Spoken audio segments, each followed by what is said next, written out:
Ladies and gentlemen, moms, fathers, brothers and sisters, members of the diplomatic corps, media houses, Zimbabweans and friends of Zimbabweans. Tokukamuchirai, Sianemugela, welcome to the 12th of September launch. This is actually a historical moment of unparalleled significance. 12th of September marks the white invasion of the then kingdom of our kings and queens, the beginning of oppression, racism, tribalism, regionalism, culminating into the present day nepotism, sectionalism, and corruption. Currently, we are all aware that 2.1 million people voted for the present government, yet, listen carefully, out of a projected total of 14.9 million Zimbabweans, we have an upward total of 5 million eligible Zimbabwean voters who are denied the right to vote. These are Zimbabweans in the diaspora. Some of them left by choice. Some had to endure seeing families killed and the pillage of their belongings.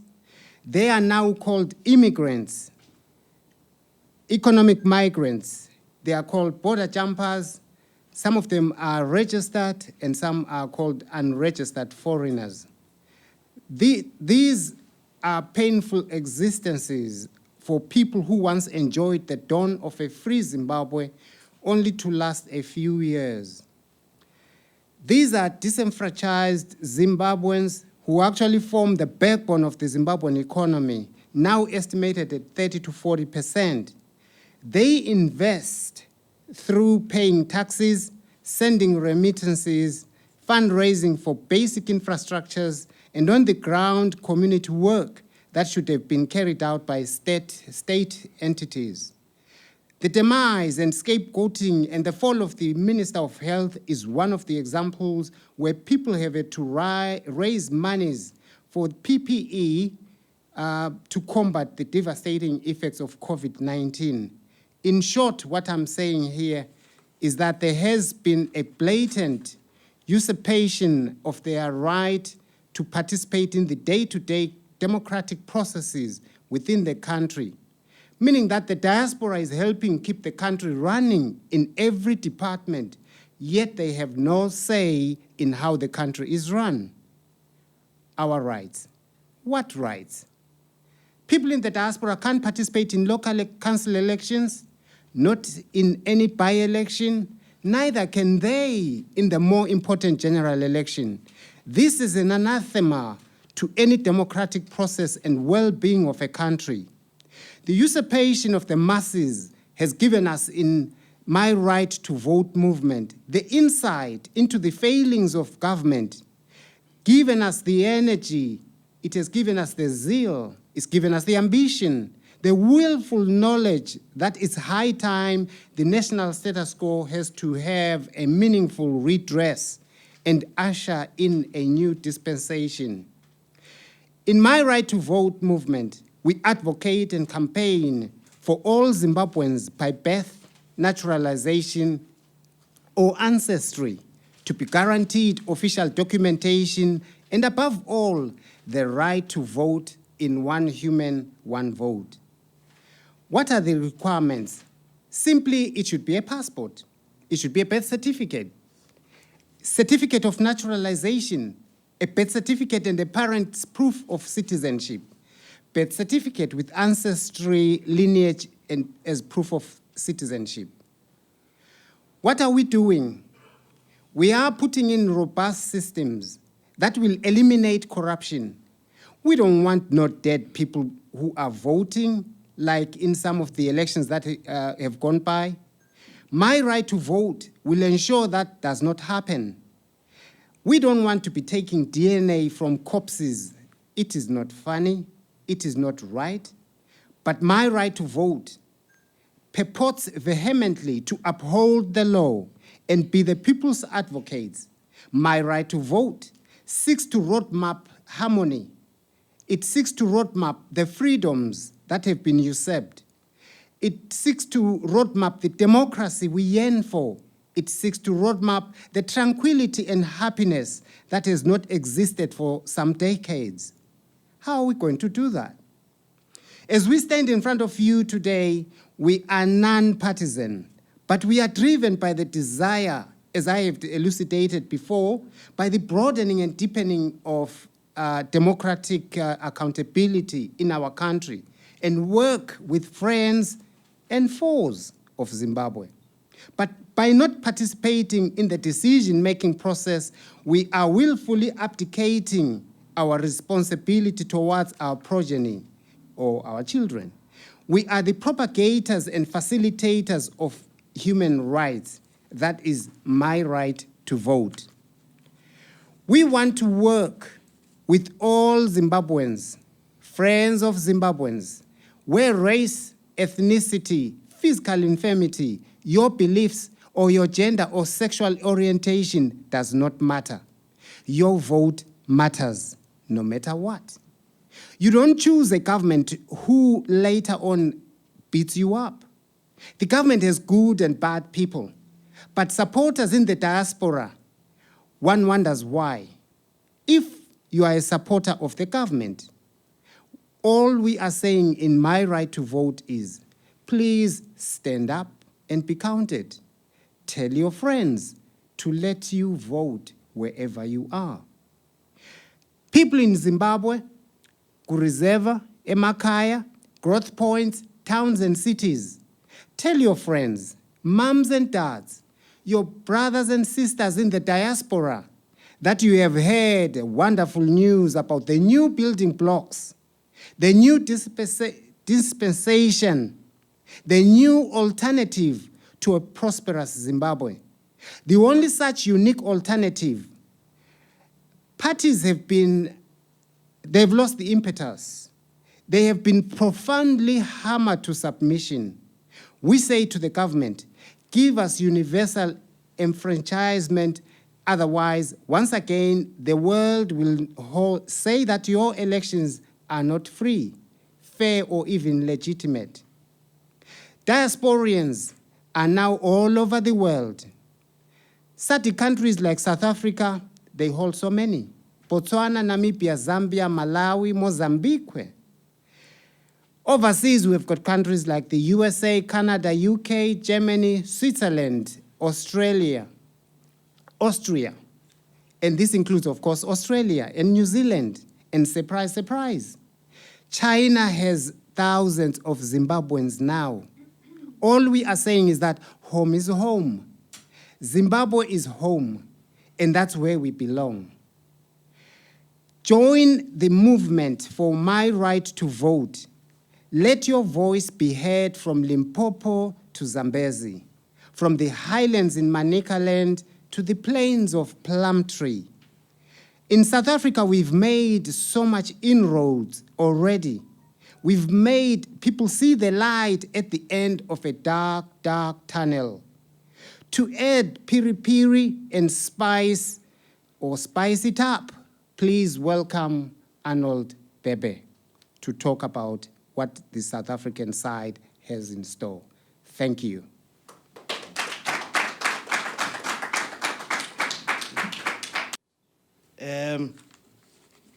Like the speaker before me, what I'm going to be speaking about is the inroads that we have made in South Africa and other places. Ours is about mobilizing membership to this movement. It is about reaching out to all and sundry in the Zimbabwe diaspora to reignite that hope which they have lost along the way, and to work with them in finding ways and means of dislodging the status quo. It is to facilitate this, we have invited and now work hand in glove with political parties and other organizations across the political landscape of Zimbabwe. We insist on inclusivity of all our people across the tribal, racial, and religious divide. Our message is simple. The maladies of misgovernance, abuse of power, cronyism, and disregard for the rule of law that are endemic in Zimbabwe do not afflict our society selectively but collectively. Isn't it for this reason that in our collectivity we are scattered around the world, despised and humiliated? It is with a bang that we have hit the streets of Joburg, Cape Town, and Durban. Our teams on the ground across the tribal, political, religious, and racial spectrums are hammer and tongs mobilizing and recruiting to this cause. The outlook is good. Right now, they are on the prowl in the provinces of Gauteng, Mpumalanga, Limpopo, KwaZulu-Natal. They are at work in Guguletu Township, Tembisa, Kaelisha, Yeoville, Berea, and Hillbrow. They are traversing the shanty towns of Diepsloop and Olivenbosch in search for our people and enlightening them on the struggle for our rights and dignity. The response is that of enthusiasm and hope that at last we may be free, free from the repression, free from the bondage, free from the indignity, free from poverty, and free from the humiliation which we have had to endure for quite a long time, 40 years for that matter. My team and I remain focused not only in South Africa, where the majority of our people are. We are also focused on countries like Namibia in the SADC. We have already made inroads into Katutura. I've never been there, but there is Katutura, so I'm told that's where most of our Zimbabwean friends are in sanctuary. We have made inroads again into Gaborone, Lobatse, and Francistown in Botswana. And again, we are looking at trying to raise some structures in Walvis Bay, that means taking you back to Uvindo. It's amazing how our people have been scattered around the world. And we remain as a government in Zimbabwe unashamed of what is happening.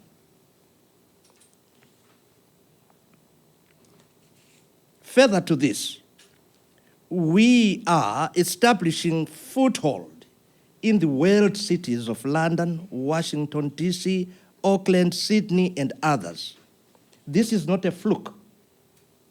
We mean serious business here. But my friends, our endeavors will most certainly come to zilch if in this struggle we will not down the line encapsulate the masses back home who are daily trodden over, vilified by the state, stripped bare of their rights and dignity.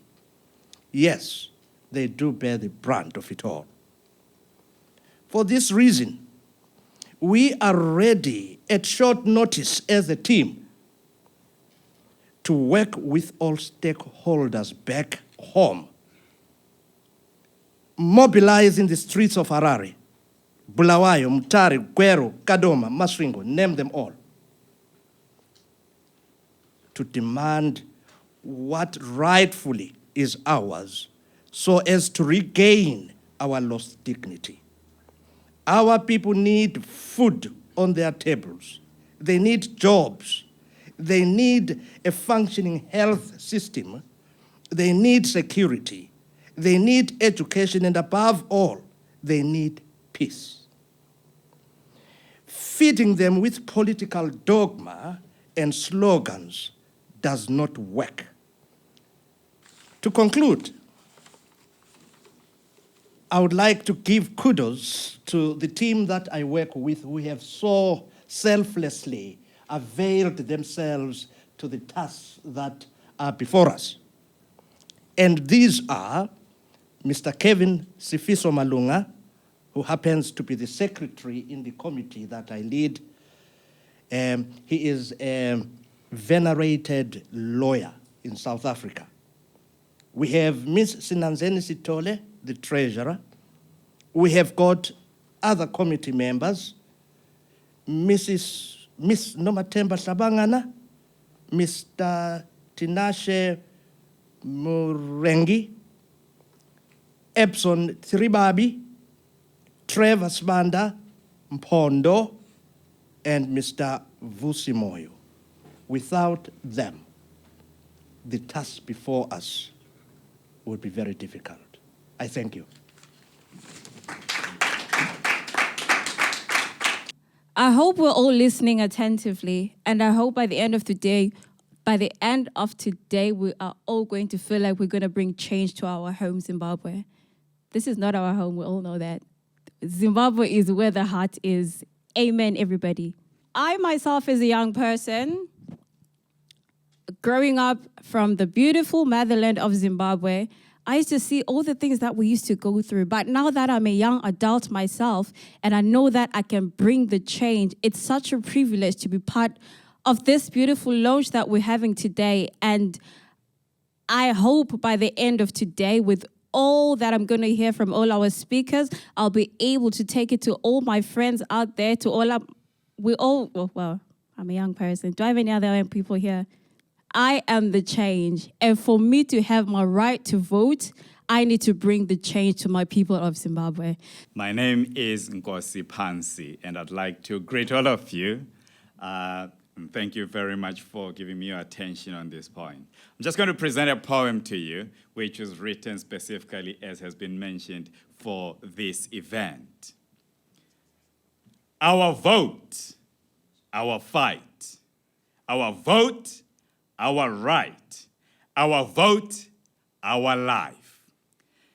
Dedication determines destination. We may be deposed in the diaspora, but we are dedicated to a better Zimbabwe. One Zimbabwean, one vote. One country, one success. Geographic demarcation has already been decided, but let us be the masters of our own political demarcation. Our right to vote has been crushed. It has been decapitated. It has been executed. Our right to vote has been vetoed. But in our fight to vote, we will be victorious. We will be vanquishers. Those living and working in the diaspora have been diabolically disqualified and relegated to the doldrums of the political wilderness. For 40 years, we have been marching blindly to the promised land. Moses and Joshua have come and gone, and the land of milk and honey has still not appeared on the political horizon. Our inviolable right to the ballot box has been left in tatters. It has been slaughtered. It has been butchered. It has been massacred.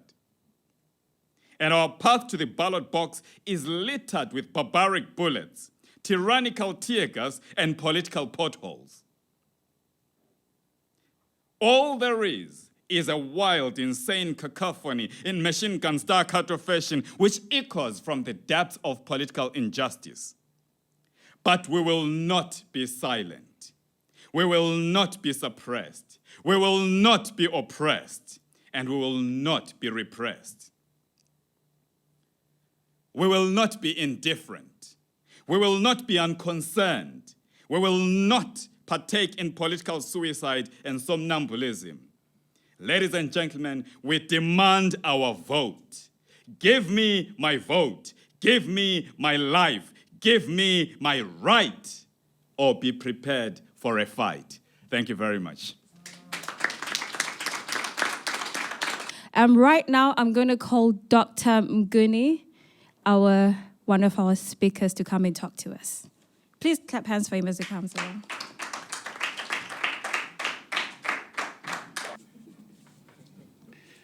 Then I come to the management committee of this My Right to Vote, who really have been absolutely amazing.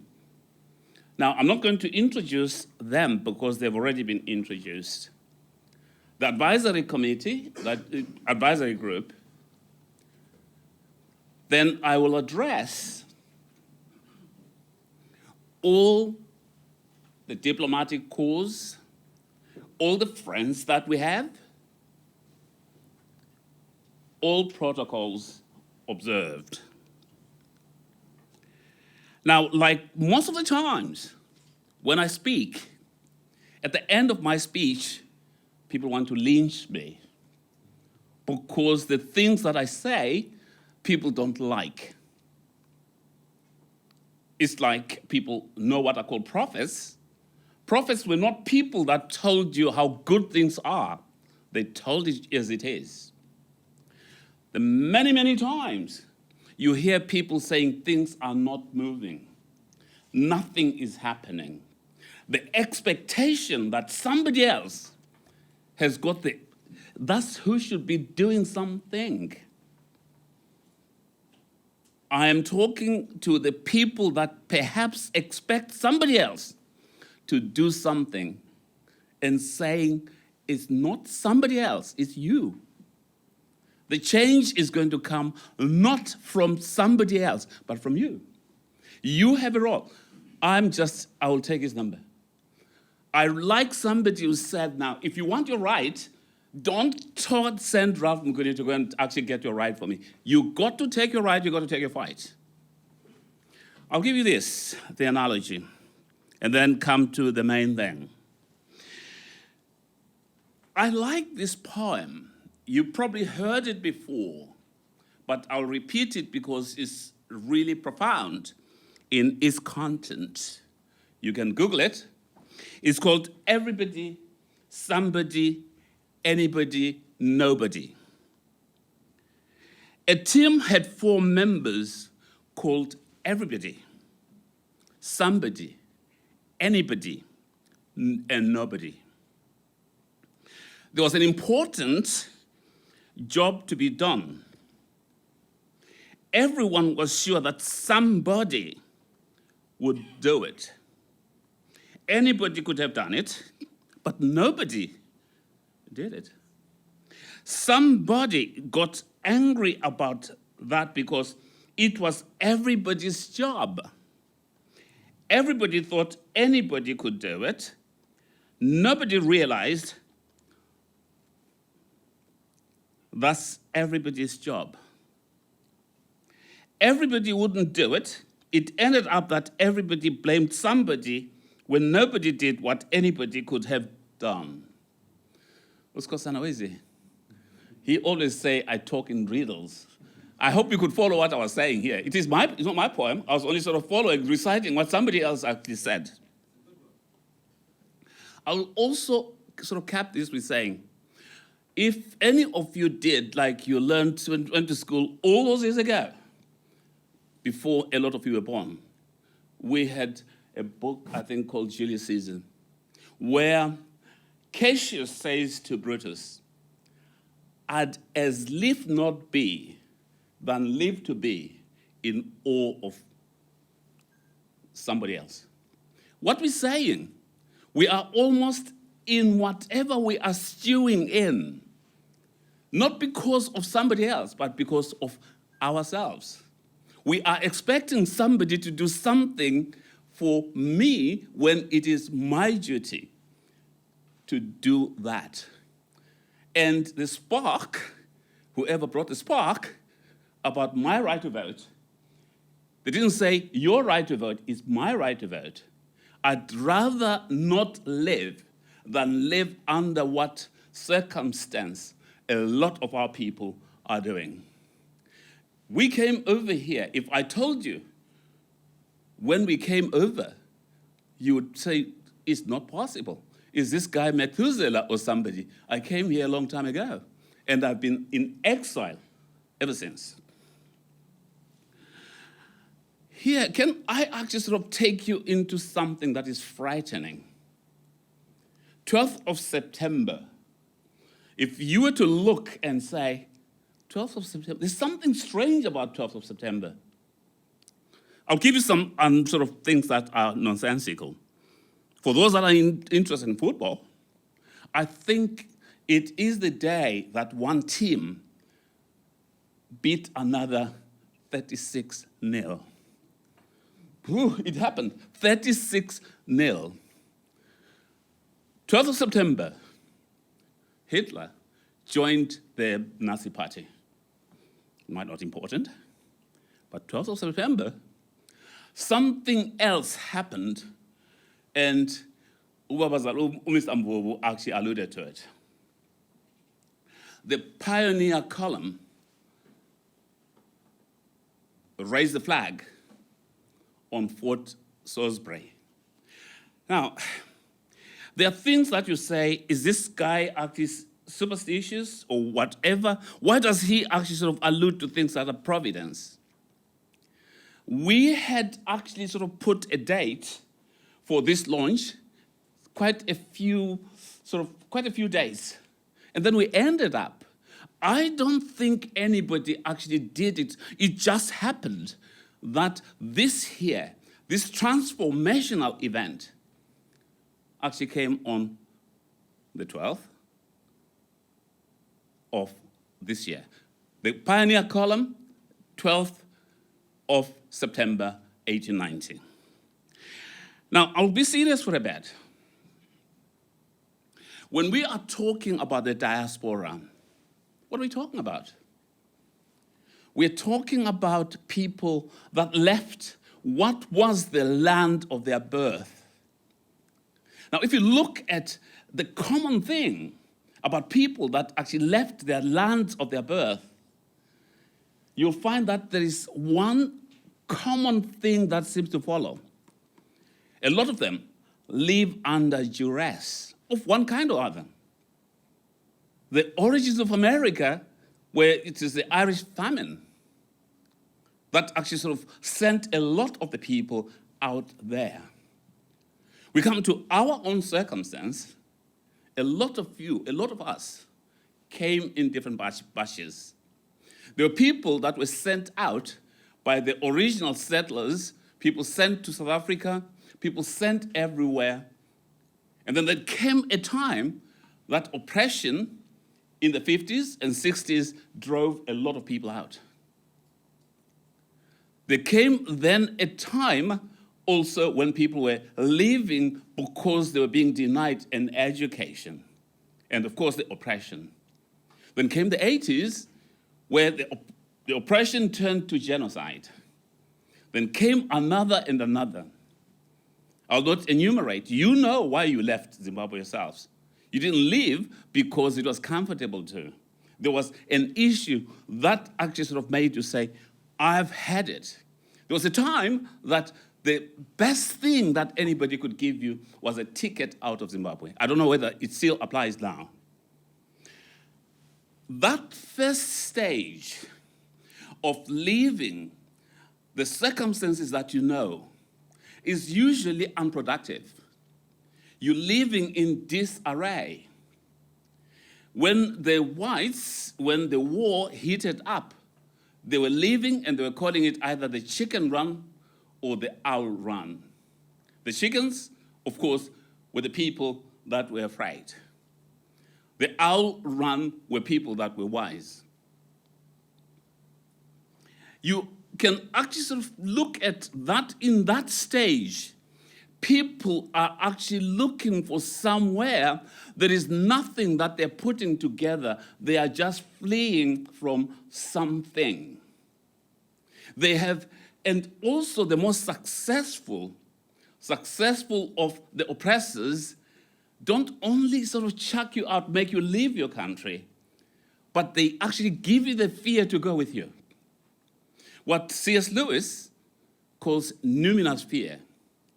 You know, when I started being politically active, I tried to talk to some people. I live in Bexhill, somewhere along the seaside. And we're saying, guys, we've got to do something about what is. And then somebody said, oh, I saw some Zimbabweans there. We're in danger. It's a numinous fear. When you talk about numinous fear, it's a fear that goes with you. You don't know where it's coming from, but it's there. Just like somebody says, why are people afraid of a dead body? Surely the dead body is the one, is the least to actually do any harm. It's a fear that actually sort of is ingrained in you. Now, that fear is the first stage of a departure from people's homeland. Now, the Israelis, out of the fear, here is another coincidence, they were out in the wilderness for 40 years. We are actually sort of out in the wilderness. Where's the coincidence again here? For about 40 years. Now, somebody would say the Israelis must have had very short feet because the distance that they traveled wasn't that great. You can bike it from where they started to where they ended. What I mean is that in that first stage, you are going nowhere. There is nothing really that you're doing except saying, I will save my skin. I've got that fear. Then comes a second stage. The stage when you actually gather and you say we can make a purpose out of what we are actually we can actually do something to transform our circumstance. That usually comes through somebody. It's like it comes from nowhere. The person wakes up and says, it is right. We should be doing something. You can't have the people so scattered. That, for me, is what makes a diaspora. Because you are now building a people that are going to have a common purpose, a people that are saying we're going to transform. Now, when we were speaking with the managing committee, it was strange that when you actually go and reflect, you'll be surprised that the most powerful countries are actually the power derives from what is their diaspora. Now, if that doesn't challenge you to say it's not somebody else, diaspora and the change is not somebody else, it's you. Don't come to me and say that, Vanu shupika, abantu bayahlupeka. What are you doing about it? Make that change that is going to change the circumstance, your circumstance. I'd as live not be than live to be in awe of something, like myself. So, I'll actually sort of put another capture here. Maybe you actually heard, Tony DeMello actually writes a lot about it. He sort of teaches using parables. And he gives this example of an eagle. The eagle, the king of the birds. And this king of the birds, or the egg of an eagle, was hatched, and somehow it landed with the egg of some chickens. It hatched, and then this eagle, after hatching, would be sort of going like what chickens do. Actually, chickens are sort of the most stupid animals. Have you ever seen what chickens do? If you put a lot of food here, they come over and you take a few grains and you throw, and all of them rush after them and leaving out. I don't know what actually that instinct is. But anyway, that actually is a pie. But this eagle is scratching, is doing nothing else. And every now and again, it sees the chickens just actually bob up like the chickens would do. And then one day, it sees a bird right up there. And it says, my God, what is that bird? And the other bird, the chickens say, it's an eagle. It's the king of the birds. It can soar right up there. We can't. We just actually sort of are very terrestrial. The eagle lives and dies thinking it is a chicken, and that's you. Now, there is so much that we can do. Now, as an educator myself, I keep telling my students, whether it's true or not, they believe it. Now, well, that, you know what I mean? I say to them, your brains are the most precious things that when you die, they say, why? I say, because they're never used. Psychologically, the percentages actually change, but they say that we only use about 5% of our brain potential. We have it in ourselves to transform our own circumstance. We actually, once we have sort of gone past that stage of the fear part, which I hope we have done, we start to be productive. That is what My Right to Vote is saying to you. My Right to Vote perhaps is just a pseudonym of transforming your life. Your lives could be different, and the difference comes from you. What we were talking about is that when you have that right to vote and you're using it, you are living your life on your own terms. At this particular stage, all of us, particularly if we got back to Zimbabwe, we are not living our lives on our terms. We're living our lives on somebody's terms, and we complain about it, but we do nothing about it. And I'll come back to what our MC actually did, almost by coincidence, when she went round and said, what is this day about?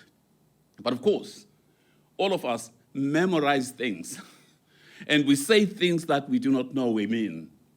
Everybody says it's about my right to vote. It's easy to say that, but do you believe it?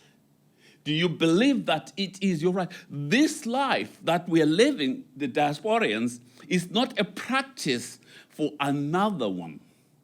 We have got to take it into our hands and say, look, what is it that this person that has actually sort of instilled us numinous fear? You know what I mean? If you go and if you're a boxer, they actually train them like that. Chris Eubank, who I'll quote at the end, actually lost a fight because somebody kept whispering in his ear to say, that guy has been hypnotized. The guy that is going to fight. And the guy just looked at him and he just fell on the canvas. Now, you've got to believe that you can transform your life by grabbing my right to vote, by doing everything in your power to actually ensure that what is rightfully yours belongs to you. At this particular stage, we really, really allow, as diasporians, to have people, perhaps that they've got flesh and blood, they've got something like that. But if you just say, I'll tell you something, if somebody said Nangago is out there, some of you will be jumping out of the windows. But why? It's your right to vote. You got to grab it and make it yours.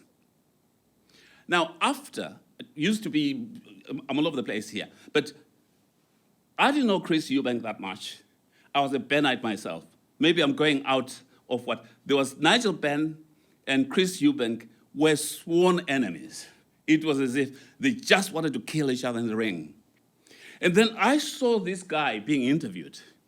It's right. Okay, I saw this guy being interviewed. And the interview, actually, I'm just at the end, Mr. Lunga. And then it went on and went on and went on.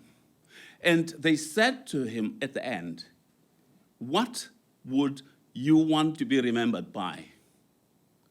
He said, I got up. Now, for a boxer, that's a most telling thing. I got up. I'm sure you know what that means. Thank you so much for listening to me. And hopefully, I haven't annoyed you too much by telling you that the power lies with you. Thank you very much. We all have a big role to play after this. We all have a major role to play. And we're demanding for our rights to vote. If it doesn't happen, then be prepared for a... In the world of social media, over the past few weeks, Zimbabwe has been trending. We have been trending for our lives because our lives matter. My life as a Zimbabwean matters, and my vote also matters. I remember growing up in my beautiful home of Zimbabwe, my parents would be like, stay away, don't say nothing, yay, politics, stay away. But now that I'm a young lady, I know I can see the things that are happening in my country. I want to be part of the change. And the change is now. It has to happen.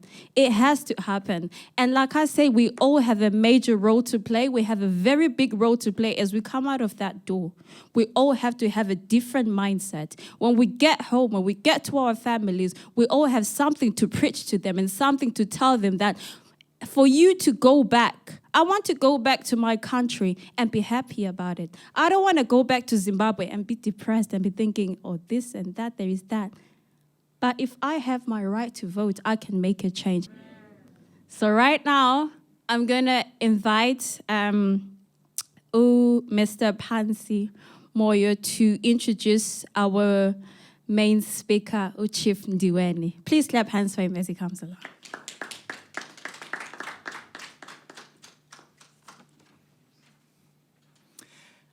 It is my privilege to stand before you and to dedicate a poetic rendition as I introduce none other than Chief Kaisa Ndiweni. Inkosi, Nhlanhla yamangwe Ndiweni, lo onga ngendlovu wena uyisilo umkhulu wamangwe. Emkheswa, emdladla, umdladla odlamandla akhe enjola. Njola kamkheswa madanga endinisane kaThambo esethukase. Othwala besabe. Entazikwisela yasemangweni, elodunga kandaba, amalebo omfula, emadlodlongwane, ibuhlasi benkosi, ubuhlasi bendlunkulu. Elingwe limqongo, ilingwe lasemangweni, amangwe amqobo, imputhi yamahlathi, izizwe lezizwane. Ladies and gentlemen, let's put our hands together as we welcome to the podium none other than Chief Kaisa Ndiweni.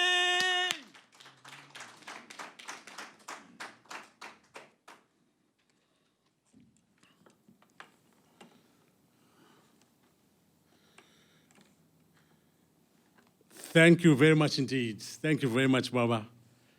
Thank you very much all for coming today. It is an honor, it is a privilege to be amongst you, particularly since we are in the midst of this COVID outbreak. So we have to acknowledge the deep sacrifice and the deep work that has gone into this whole setup. I must right at the outset extend a huge gratitude to the team that I'm working with. I do not come here as a singular person. I come here with a team that has traversed the globe within a very short space in time indeed. A team that has managed to obtain support from all over the globe. Once again, in a very, very short space of time. But once again, it is the fact that there is a simple message at heart. It is a basic message. When something is basic, when something is simple, when something is that idea, it is incredibly hard to debunk an idea which comes when the time is right. My right to vote is such a thing. It rolls off the tongue very easily. My right to vote, my right to vote, my right to vote. And indeed, it is a human right. Ladies and gentlemen, we're going to speak. coming here to engage in a conversation with you,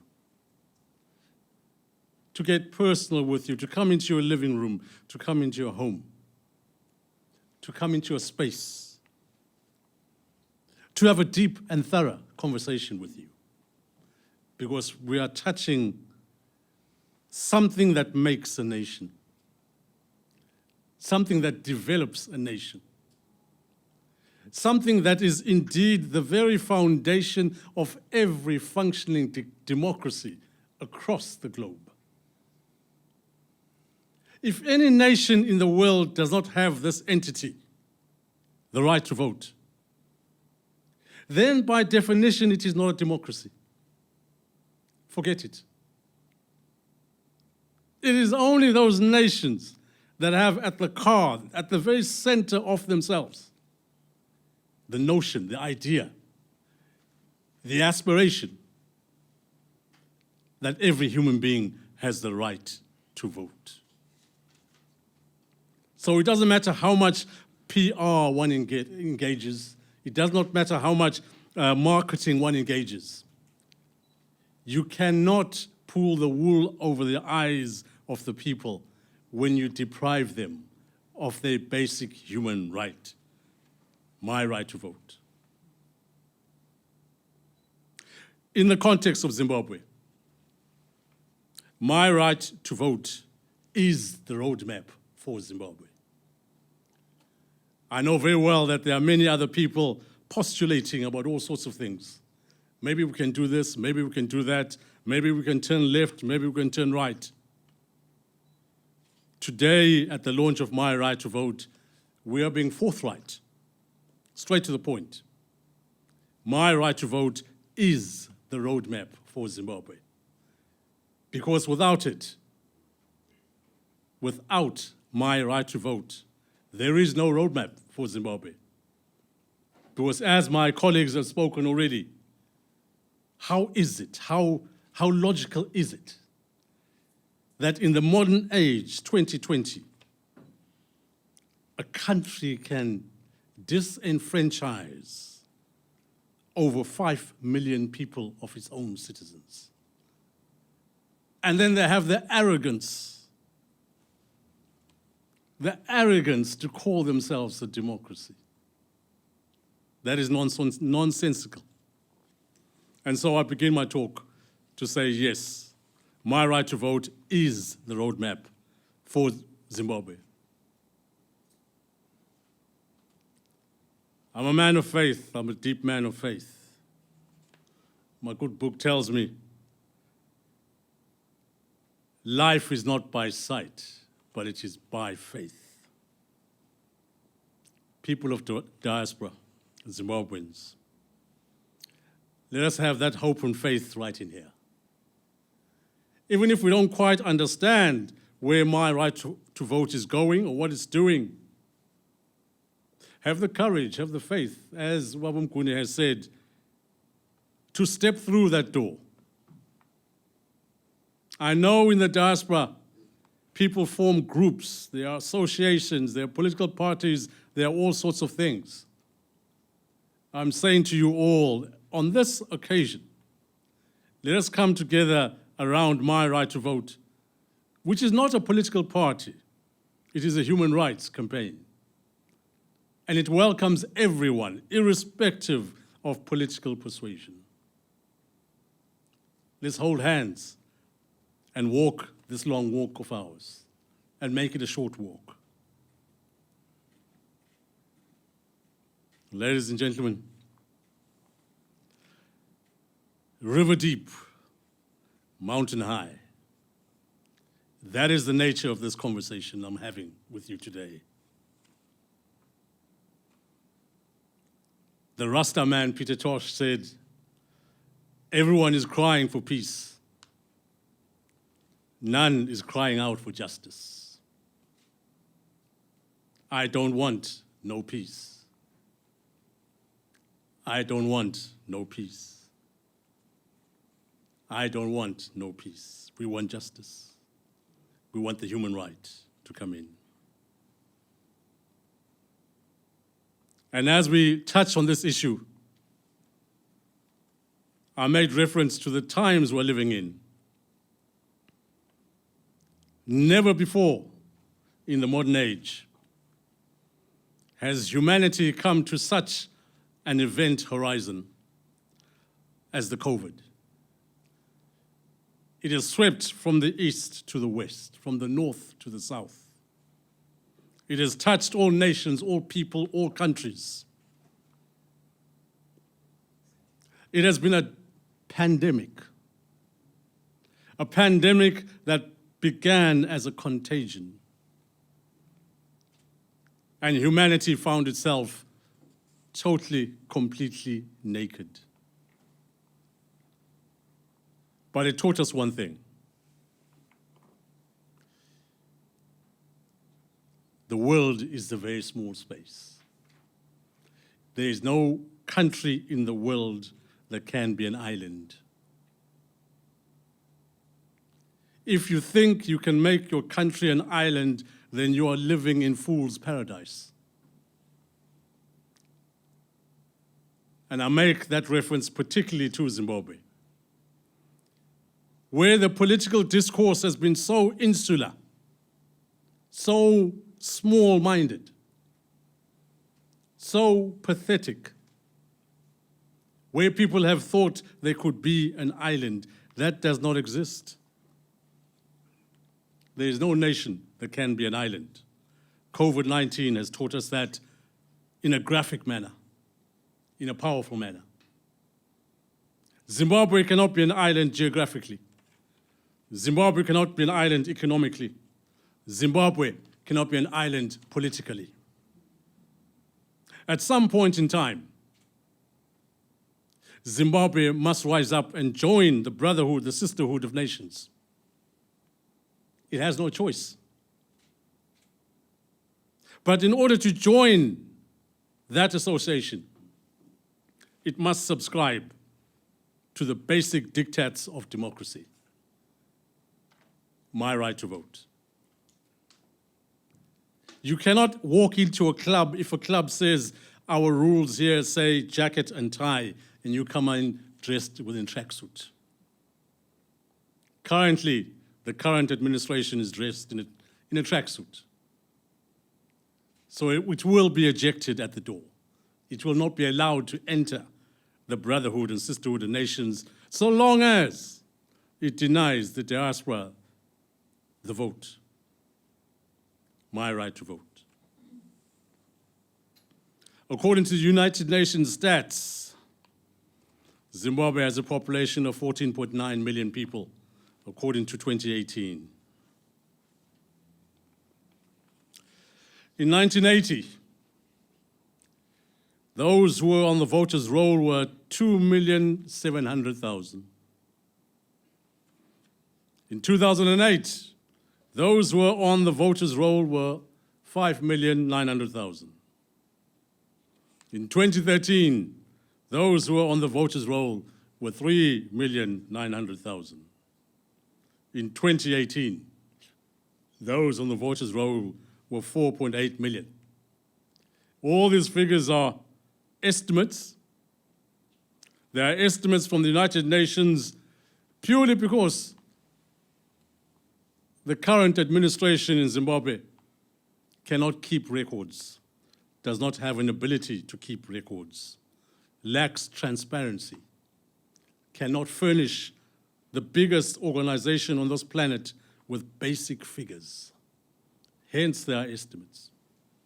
But the estimates speak out to us in a bold way.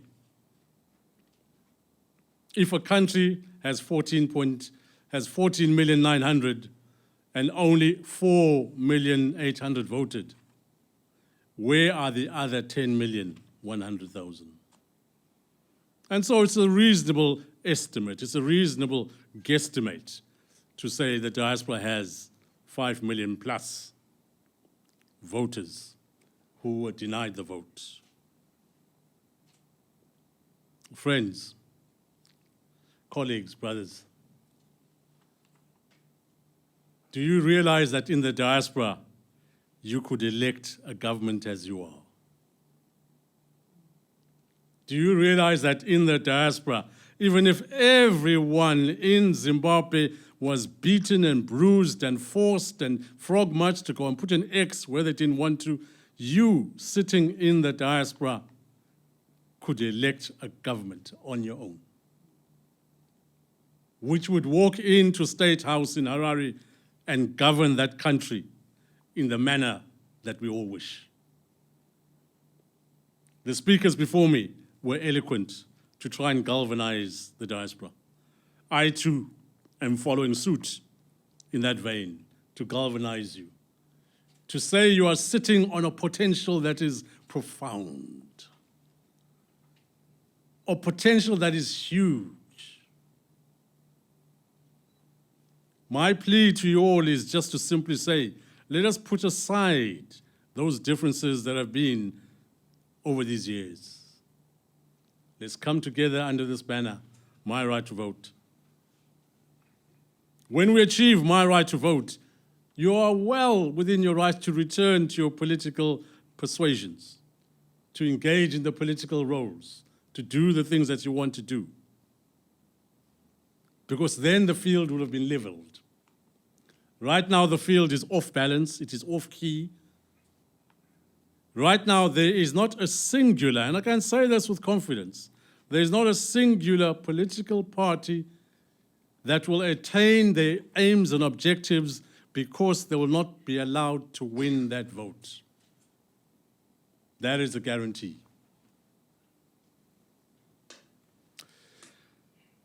The legal status of voting. Your right to vote in the diaspora has already been signed in the United Nations. It has already been signed in the African Union. It has already been signed in the Zimbabwean Electoral Act. All of these institutions tell you straight away that you are allowed to vote. And yet here we are. We are denied the right to vote. If we cast our minds back to the Bush War, every single party that engaged in the Bush War fought for the right to vote. One human, one vote. One human, one vote. There's not a single party that qualified that vote to say, oh, by the way, one human, one vote, but if you live in the diaspora, you can't vote. Not one of them said that. That conversation only came in after 1980, when politicians who had become drunk with power started looking for ways of how to remain in power ad infinitum, completely remain in power. So we need to be very clear that the vote was never qualified, it is yours. And My Right to Vote is going all out to try and get that vote for you. The diaspora has tried to get the vote. The diaspora asked the current administration if they could be allowed to vote. The answer was no.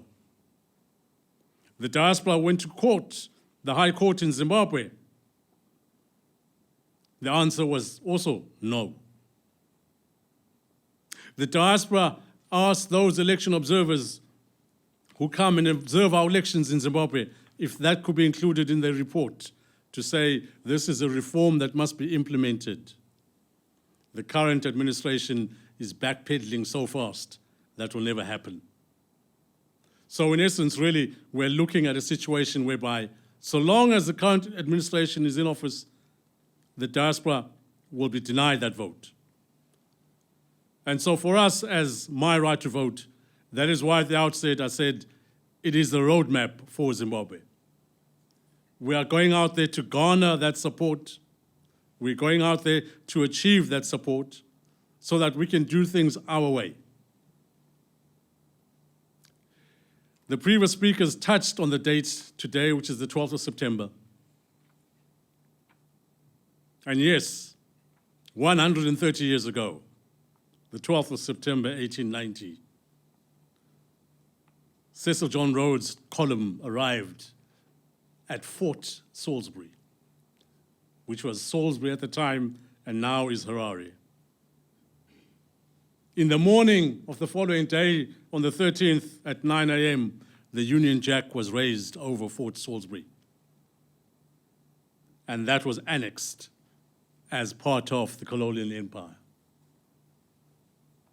So it is an ominous day for us that today we find ourselves launching this organization here. For us, we're saying it is a good omen because we're starting afresh. We're doing things. My right to vote, good people, is independent. It is an independent organization.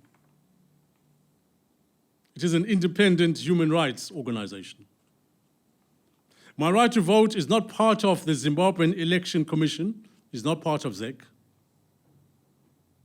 My right to vote is not part of the current administration in Zimbabwe. It is independent of the administration in Zimbabwe. My right to vote will compile a register of voters in the whole of the diaspora. We're chasing after 5 million votes. That is our target. That is what we want to do. My right to vote will facilitate elections in the diaspora. My right to vote will facilitate referendums in the diaspora. My right to vote will announce the results of all of those plebiscites when the results are up. My right to vote will not share data, personal data, with the Zimbabwean Election Commission or the current administration in Harare. My right to vote is an organization that has been set up, headquartered here in London. It will be audited, monitored, and assessed here in London by international institutions to make sure that it conforms with what is credible. It is this credibility that forces us not to associate with ZEC, the Zimbabwean Election Commission, a commission that has been roundly, globally denounced as not fit for purpose. So we cannot be associated with that. My right to vote will generate an electronic register of all the diaspora. So when you register, it will go in electronically. From your smartphone, from your laptop, from your computer. That is how we are going to work. Likewise, the election process itself will be done electronically so that it goes through in that particular way. As I was saying earlier on, my right to vote is the roadmap for Zimbabwe. I know there are many conversations about how the roadmap for Zimbabwe should look. But we're saying to you today, good people know it and accept it, that my right to vote is the roadmap. Good people know it and understand it, that my right to vote is the roadmap to Zimbabwe. And because of the impasse, because of the blockages that are before us, and because of the acceptance that the current administration will not give way for a proper election process in the diaspora, we are saying that the roadmap for Zimbabwe leads one way and only one way. That is to a transitional administration. Let me say that again, just because people may not have heard me clearly. My right to vote is on the roadmap, and that roadmap leads only to one way. That is a transitional administration in Zimbabwe. That is the only credible institution that will enable people in the diaspora to vote. The roadmap of Zimbabwe does not lead to a government of national unity. That process failed. The roadmap for Zimbabwe does not lead to Pollard. That process has also failed. The roadmap to Zimbabwe does not lead to a useless dialogue within Zimbabwe. That has only failed. The roadmap leads to a transitional administration in Zimbabwe, and my right to vote is part of that. By assuming this position, we're not assuming a political role. As we said, we are non-political, non-partisan. We are assuming a role that will enable us all to respect human rights and to give you the authority to vote when you want to vote.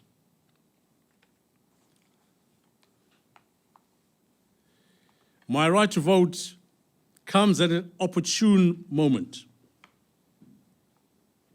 It is the first organization that can translate the social media dialogue that has happened into reality on the ground. So when we are talking about hashtag Zimbabwean Lives Matter, that was a powerful, powerful campaign.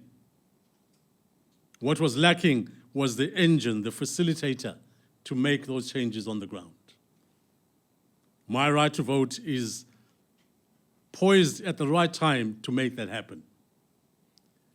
Because when you go in, and yes, I must applaud Zimbabweans and non-Zimbabweans who supported and continue to support the hashtag Zimbabwean Lives Matter.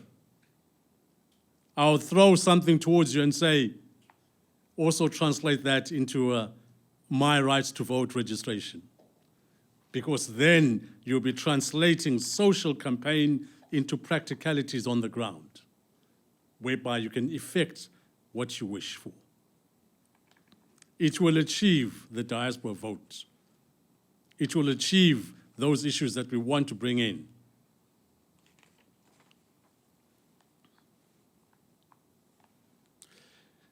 The My Right to Vote is already accepted internationally. The principle of voting is already accepted internationally. The international world at large, through a number of documentations and observances reports and all those things, already has accepted that the diaspora must be given a vote. So My Right to Vote is an organization that is already accepted. We are pushing at an open door. All that was left was that the international community was waiting to see whether we would stand up and do something about our rights. And that's exactly what we're doing now. It's accepted by the free world, the idea of voting. It is accepted by the United Nations. It is accepted by the African Union. Indeed, it is accepted by our brother next door to us, the Republic of South Africa. So it is a globally acceptable principle. My right to vote brings many things to the people in the diaspora. The civil rights campaigner Malcolm X said, you cannot get civil rights if you don't have human rights. You cannot get civil rights if you don't have human rights. It is a powerful statement. It is one that should focus our minds to say, if we are chasing after this my right to vote, others before us have already enunciated it to say how you go about that whole thing. For you in the diaspora, you sitting there who's been working shifts, working day and night, doing all sorts of things, what does this My Right to Vote do for you? Well, we want to push your agenda. Those civil rights issues, like if your passport runs out, we're saying you should get a new passport in 5 working days. If your ID is lost or it's gone, you should get one within 5 working days. None of this waiting for paperwork to send back to Harare and come back and forth, back and forth. No. If you want a long birth certificate, you should have one in 5 working days. If you found yourself here in the diaspora and you found yourself a spouse, that spouse should be entitled to have Zimbabwean citizenship within 10 working days. If you have children from that union, Those children should be entitled to Zimbabwean passports and citizenships within 10 working days. If you're flying back to Zimbabwe and you've got your luggage there with you, no customs officer should come near you. If you send your container full of your goods, your hard-earned goods, back to Harare, back to Bulawayo, back to wherever in Zimbabwe, no customs officer should come close to that, free of charge. Because you in the diaspora have already paid your dues. For 40 years, you in the diaspora kept Zimbabwe going. For 40 years, you've been pumping money in. This is the time for the nation called Zimbabwe to pay you back. Had you not been there, people in the diaspora, had you not been there, Zimbabwe would have crumbled a long, long time ago. Zimbabwe exists and continues purely because of your efforts. And for us as a nation, we have to thank you. We have to do something that shows our gratitude towards you. Because for myself, who was here for nearly 28 years, I know the hardships you go through. I know that the shift pattern of work rules your day every single day. It's been a hard slog, and it continues to be a hard slog. So all of these things, My Right to Vote will be going out to fight for you. And really, with the My Right to Vote, if we take it from a broader spectrum, 5 million of you plus, you are the new war vets because you have it at your hands. It's there. It's in your hands. Whether you're sitting in Tokyo, New York, Amsterdam, Paris, Bruges, Auckland, wherever, you are the new war vets. It is your turn to stand up. It is your turn to do what you need to do for your nation. War vets before you did their job. In 1980, they completed their job. In 2020, the new generation of war vets must arise. And they arise in a new manner, in a new battle, in a new challenge. A challenge that is being spearheaded by My Right to Vote. The electronic process we are talking about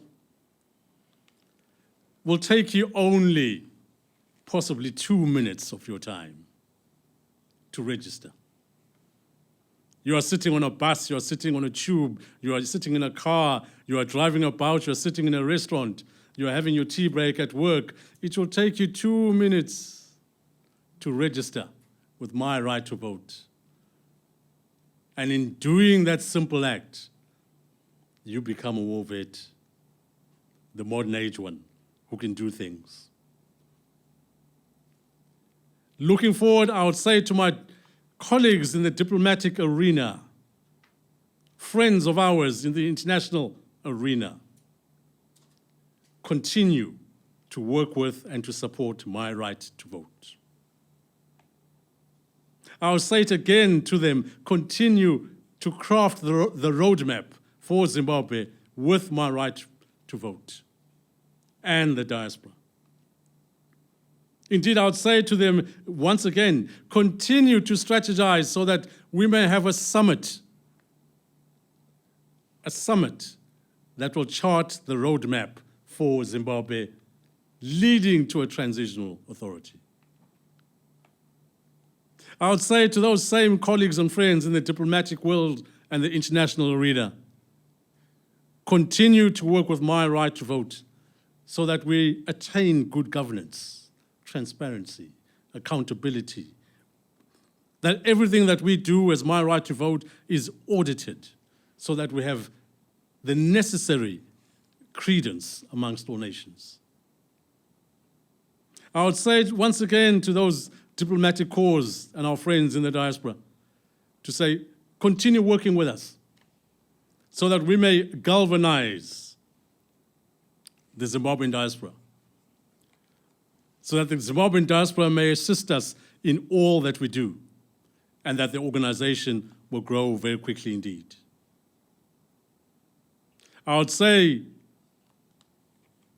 to the public, to those in the diaspora, keep a lookout. Follow us on the media. Follow us on our social media handles, Twitter, Facebook, YouTube. Keep an eye out open for that, because shortly we will be able to produce to you the methodology of how you can register with MyRight2Vote. We are evolving very, very fast indeed. The workload has been heavy, so I would implore those in the diaspora to keep a lookout for that. I would implore those in the diaspora, Zimbabweans there, to take ownership of MyRight2Vote. Take ownership of it. This is your thing. Do not think for a second that just because you see Chief Ndweni here, it's Chief Ndweni's thing. It is not. My colleague Ubaba Mguni said it very clearly indeed. It belongs to you. It is your thing. It is your baby. That country called Zimbabwe is now a teenager. That country called Zimbabwe produced some, what you call, born free. I remember that term, born free. The born free now have children of their own. They never tested freedom. The born free never experienced that freedom you were talking about. So it is yours. Take ownership of it. Drive it forward. Myself and the team and the whole organization, MyRight2Vote, we are here for you. We wish to facilitate this thing for you. We wish to work with you for you so that we can achieve this goal. In my hearts of hearts, when you see me standing here and talking and the likes, I am a traditional man. I'm a man of faith. My heart is happiest when I'm there in my place in Tawazinduna, when I'm looking at my cows and working my cows. There will be those who are eloquent, those who are studious, those who are educated, those who have the experience to run governments. I merely wish to see this country of ours called Zimbabwe rise up and take its place amongst the other nations. Take its place amongst the other nations. I have on purpose chosen not to delve into what is wrong in Zimbabwe currently, because that would take me 10 years of speaking. I don't have 10 years to speak with you. I have chosen rather to introduce this new organization so that we know where we're going. In Zimbabwe, I will say to all the political parties, every single political party, come and work with MyRight2Vote. You are most welcome. The door will not be closed to any of you. I would say to those who have suffered recently, the lawyers who have been hammered on the streets and in the judiciary and in their places of work, come and join MyRight2Vote. Likewise, I'll extend the invitation to the journalists and the medias. I'll extend our invitation to the doctors, to the nurses.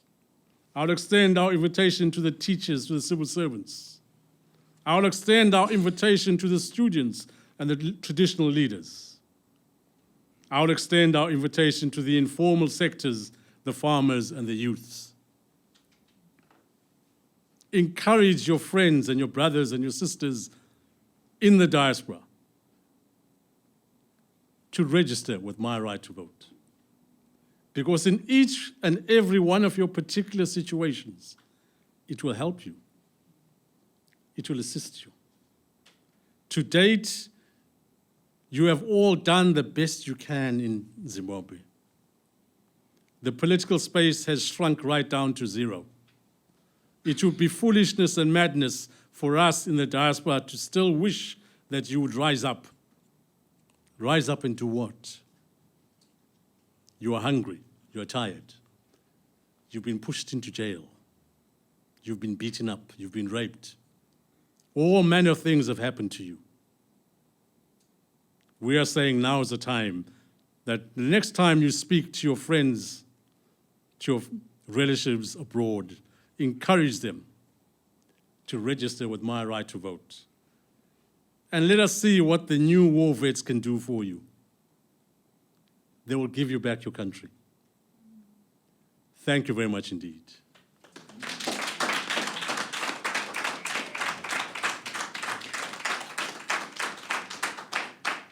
Give me my vote. Give me my life. Give me my right. Or be prepared for a fight.